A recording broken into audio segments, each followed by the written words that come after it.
चिंतामणी पांचाळ भेटी झाली ज्ञानदेवा मानोळीला भेटी झाली ज्ञानदेवा मानोळीला भेटी झाली ज्ञानदेवा मानोळीला भेटी झाली ज्ञानदेवा मानोळीला मानोळीला ला पडली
सांगतो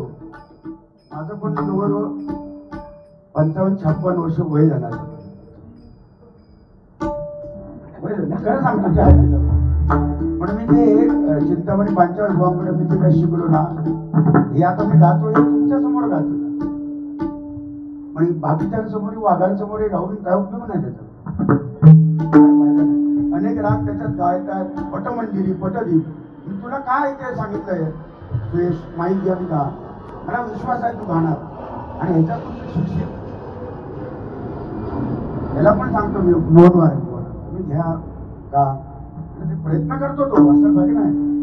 मग ते करावं अजून हा माझा उद्देश आहे आणि बरोबर असेल तर टाळ्यावर तुमचा अपमान करणे किंवा तुमची परीक्षा घेणे हा उद्देश माझा नाहीच पण कारण तुमचा हा तुम्ही वारसा तुम्ही चालवायचा ह्याच्या पुढे बरोबर ना बुवा